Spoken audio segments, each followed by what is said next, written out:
In our interview, Saddam Hussein gave no indication he will capitulate to an ultimatum from Chief Weapons Inspector Blitz to begin destroying the missiles by this weekend. Indeed, he hinted he will not. Saddam also rejected Bush administration allegations that besides the missile delivery system, he still has weapons of mass destruction.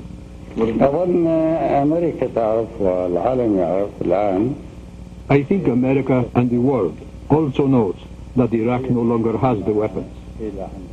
And I believe the mobilization that's been done was in fact done partly to cover the huge lie that was being waged against Iraq about chemical, biological, and nuclear weapons.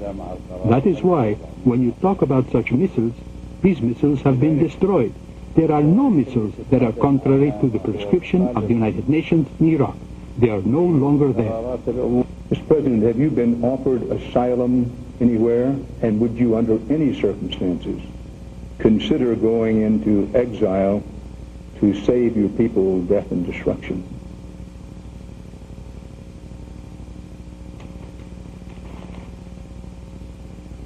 أنا أفهم أن دافع السيد رادر هو الإثارة.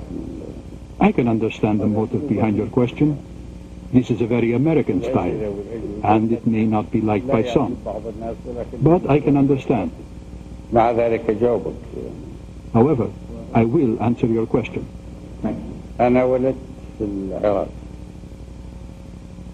I was born here in Iraq, and I was born as a genuine believer.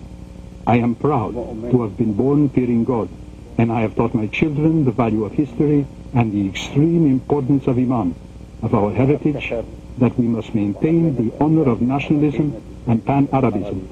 We do not change our position. Our position is basic. We have been born in Iraq. This is part of a glorious nation, a great Arab nation, and we have lived here. That is why, talking about asylum, whoever decides to forsake his nation is not true to the principles. We will die here in Iraq. We will die in this country, and we will maintain our honor, the honor that is required of our people. I believe that whoever offers Saddam asylum in his own country is in fact a person without morals, because he will be directing an insult to the Iraqi people. The Iraqi people who have chosen Saddam Hussein unanimously to continue to lead the people of Iraq. We hope that war will not take place. But if war is forced upon us, then Iraq will continue to be here. This country, with a history of over 8,000 years, this country, the cradle of the first civilizations of humanity, will not finish just like that, even though a huge power may want it to be like that. Nobody should accept that Iraq will finish in such a way. Americans are very much concerned about anyone's connections to Osama bin Laden. Have you had any connections to Al-Qaeda and Osama bin Laden?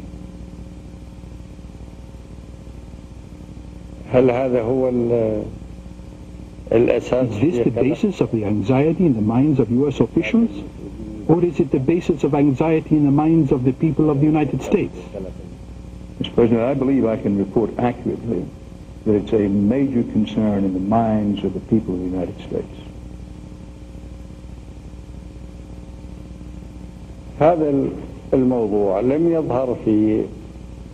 We have never had any relationship with Mr. Osama bin Laden, and Iraq has never had any relationship with Al-Qaeda. And I think that Mr. bin Laden himself has recently, in one of his speeches, given such an answer, that we have no relation with him.